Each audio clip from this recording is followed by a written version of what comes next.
right, good morning guys. So we are getting ready to go on a little adventure. We have officially hit our 14-day quarantine here, and it just so happens that Zion National Park opened. So I find it kind of funny and just like maybe a little hypocritical, I don't know. In our drive over here, remember how we were like, I don't think we want to be the first ones out, and Zion literally opened yesterday and we are being the first ones out. But the only reason, yeah, what's your but? And then I'll tell my but. Zion is not running its shuttles right now, which is something that we would have definitely avoided. Yes. That was my same, okay. But yeah, we're on the same page here. So, yeah. Yeah, if the shuttles were running, we did not want to touch or be in big groups or be jammed on a shuttle together. So if you don't know about Zion, during their most popular, or I guess anytime but the winter, they require you to park at the entrance for the most part for a lot of the main trails, and there is a shuttle system that runs up the one road. Yeah, I think it's called like Old Highway or Scenic Old Highway, something like that. We'll tell you. Yeah, and so if you want to go do any of like the main like beautiful hikes in Zion, you usually have to take the shuttle. Yeah, and so we were definitely not going to do that. But right now they're allowing people to drive up the canyon like they used to, or like they do in the winter, and you're able to park at the trailheads, which are awesome, but they limit it to the amount of parking that they have, so they stop letting cars up. So we are getting a little late start. Surprise, surprise. So we're packing our lunch here, and I wanted to just show it to you really quick, only because when we did our recent video about how we save money on the road, packing our lunches are one of the ways that we do save money. And so I had mentioned in that video that we have this cooler, and so it's nice. It's like it's still firm, but it's a soft edge, you know, kind of foamy. There's a really thick piece of foam in there. It's by Thermos. I think this is only like 40 bucks. It's really nice though. Also, people talked about Costco and what we get from Costco because you have limited space, and so it's weird how we go to Costco more now than when we had a house. Yeah. They asked, how did you, I forget the exact worded, but verbiage, but how do you shop at Costco in an RV with limited space? And I didn't really know how to answer that. I kind of joked and I said, we stuff it to the brim, which is kind of true. But at the same time, I think people underestimate the space that we have.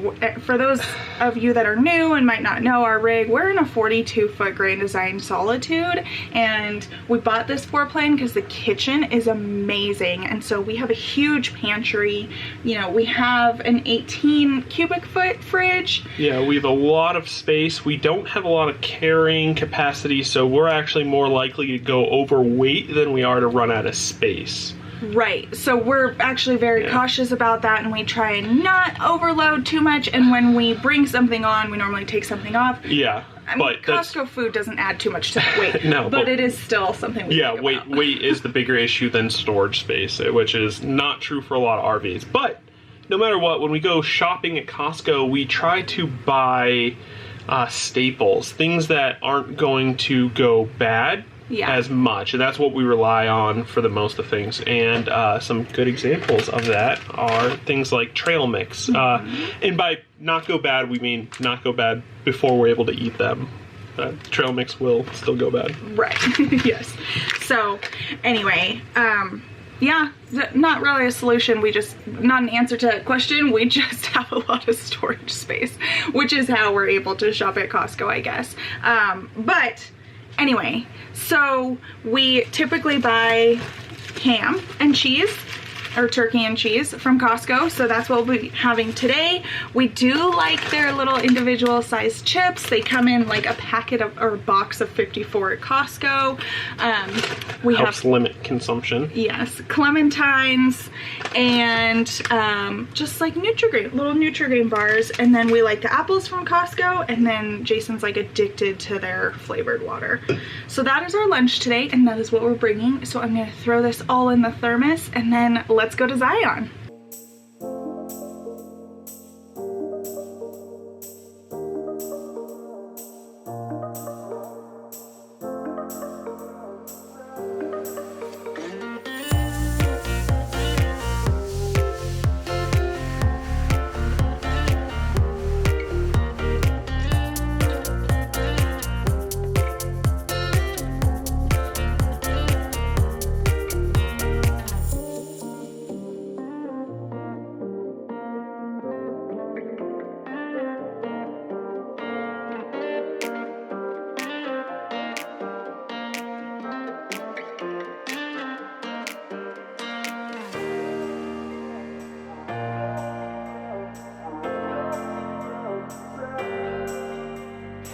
Okay, we have made it to the trailhead. Before we keep going, I wanted to show you which one. This is Angel's Landing. So we hiked that 2 years ago. Yeah. And this is Zion River, right?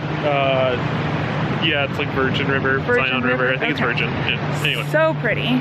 But anyway, so we hiked that 2 years ago. We read that the chains are closed, so you couldn't even do that whole hike if you wanted to.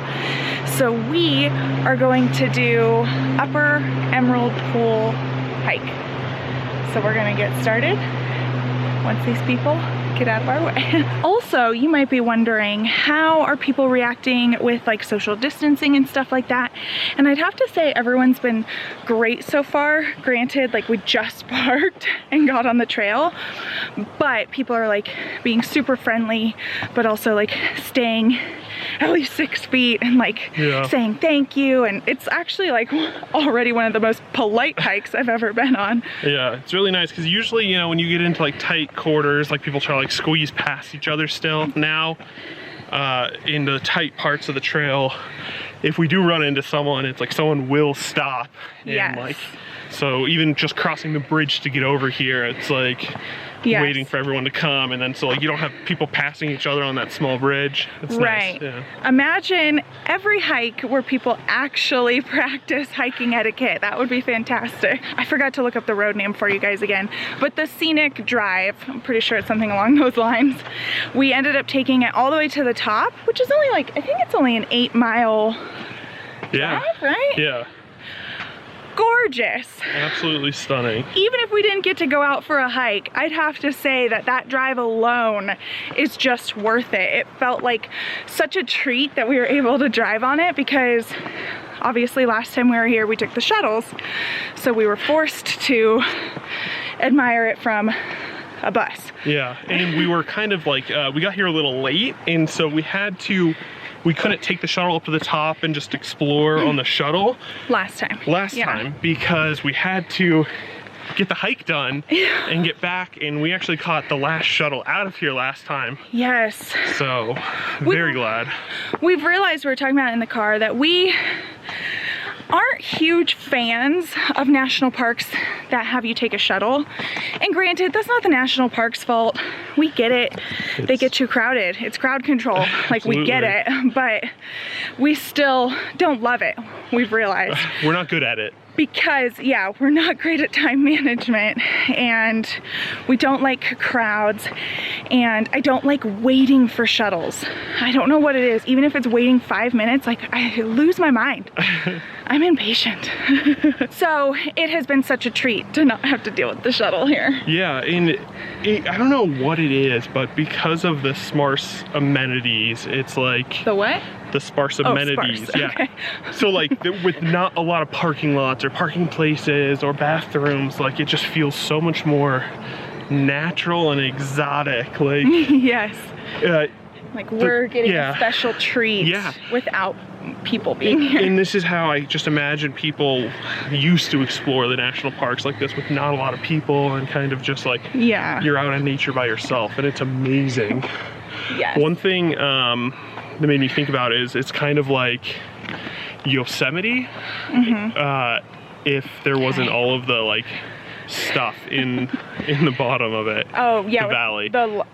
If you've never been to Yosemite National Park, it's very similar. It has a huge canyon like this, but they have lodges and restaurants and gift shops like all in the valley. Yeah, bathroom, campgrounds. Imagine this valley with a ton of buildings. You know, and it's beautiful. Pretty. It's absolutely stunning. But I just imagine like going into Yosemite is like John Muir just exploring it, and it gets me really excited. Unfortunately, I think we got a ways to go before we're the kind of people that can just go back country hiking, where we get to explore places like this when it's not a pandemic. We're a little far from being the backcountry hikers. But anyway, okay, so I can't stop looking at this view, and I also need to watch my footing, so it is time to just show you some of the beauty of Zion.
Alright, so we're on our way back. This is a out and back hike.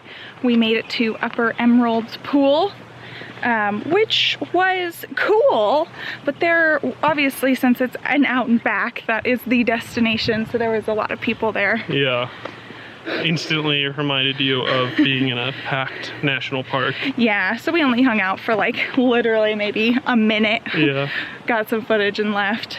But this hike is gorgeous, so the journey was better than the destination on this one. Yeah, absolutely. And still, I don't know, do you think it beats Angel's Landing?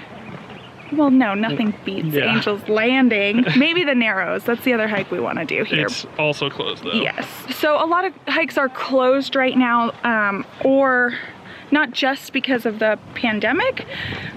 There's like 3 hikes that are closed due to rock slides. So that's why we kind of picked this one, but I'm glad we did. There's one more mile out and back hike that we want to do that is on the other end of Zion, and it's called like Overlook. So we're gonna see if there's parking now that it's later in the day, and that's a hike that's recommended for families and stuff because it's only a mile and it's pretty flat, we've been told. That one could get crowded, so we will see though. We're gonna enjoy the drive no matter what.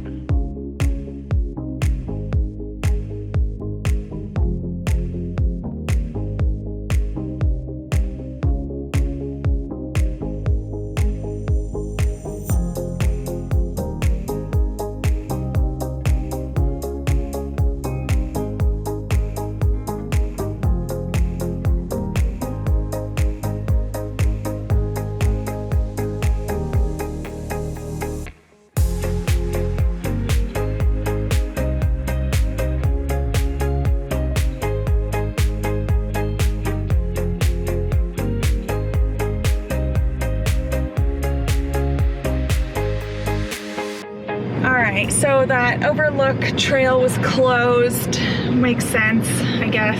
So anyway, we left Zion and we started to make our way back home, and then we remembered when we were looking on Zillow for land, we also, as a side note, we would like to buy a piece of land, and it's always kind of been in the back of our head. However, this pandemic has really made it feel like, oh darn, it would be really nice to have somewhere to go and just like hunker down and feel safe and not have to stress out about like moving and moving and moving, or continuously paying an RV park, or you know, whatever. Just so a home base. A home, yeah. And it doesn't have to be land. No, yeah, we could go on about this for a while, because we've thought, well, if we buy a house that has RV parking, what are we gonna do with the house for like 9 to 10 months out of the year? Like, we really don't want to settle down. We want to keep traveling. So we could rent it out, or we've thought, well, let's try and find somewhere close to a popular area so we could Airbnb it. So anyway, we've gone back and forth a million times, but anyway, we still think it's really fun to look at land. So there's a lot of land for sale around this area right outside Zion National Park in Springdale, and then a little further down the road in Virgin, and then also in St. George. So on our walks, we've walked by some land that we've found just to like look at it, and then now on our way home we're like, oh yeah, there was land like right around here. So we drove up to this community. We didn't really realize that's what it was. So you buy your plot of land and you build your house on it, and that's like what this community is. So it's like brand new homes. Like this one is vacant and for sale. And so it's been really cool watching all these pretty homes get built, because Zion, or this area has like some type of ordinance where if you're building a home, you need to use earth tones and match it to the landscape. So anyway, seeing these brand new homes was just really cool. But this road that we had to get up to find it, there is no way we are getting a fifth wheel up here. Look at this road.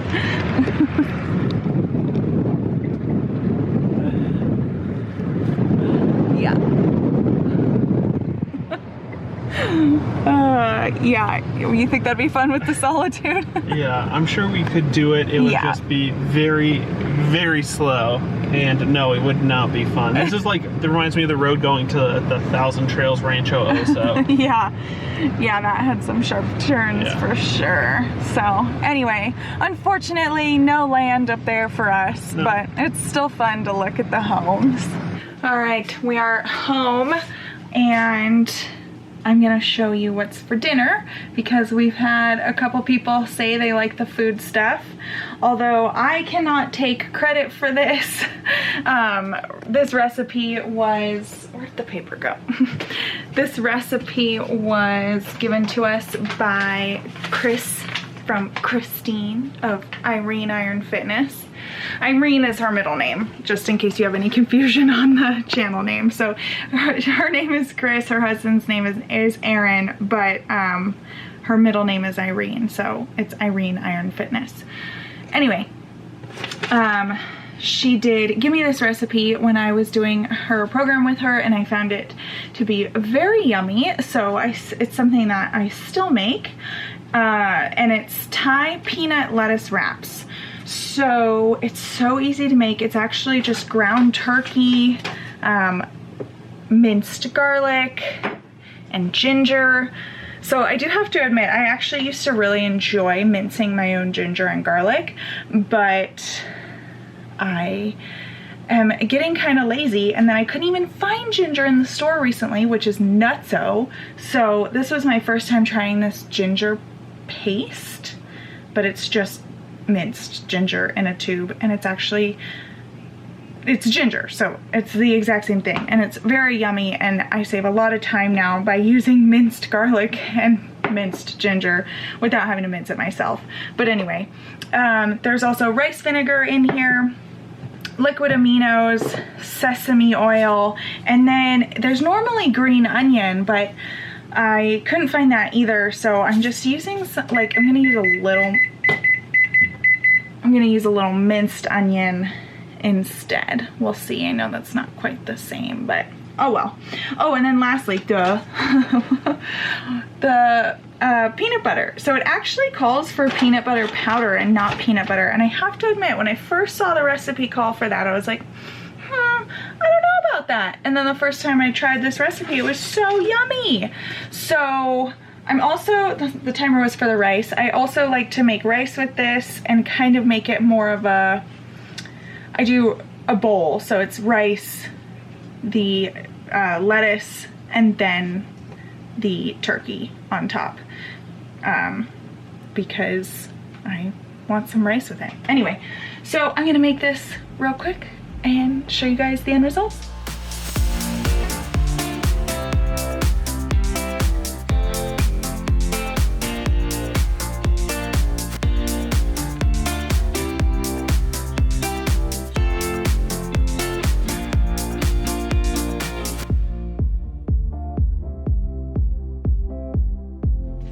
All right, so here is the final product. Oh yeah.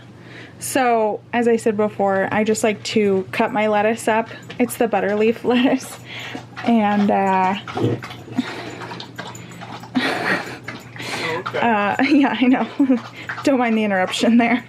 And then just rice underneath. So also now we have lunch for tomorrow already cooked and ready to go. I love that when I actually get that kind of stuff done. So we're trying to eat healthy-ish again. So yeah, I'm actually measuring out our food and meal prepping. So, so also this recipe, I'll try and find the video because I'm pretty sure Christine has a video making this recipe where you can actually get all of the measurements and everything.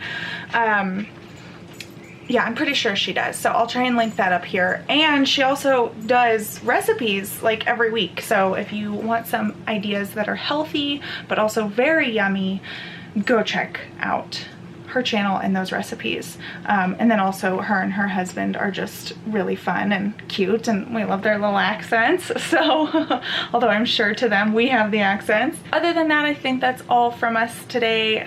Hope you enjoyed our little hike and dinner. So don't forget to like this video and subscribe. We'll see you next time. Bye guys. Bye guys. All right. Go. That's it. That's all I say every time. Fees are not being collected at this time. Please go away. Vehicle's longer than 23. I think I'm good. Yeah. We're not longer than 23.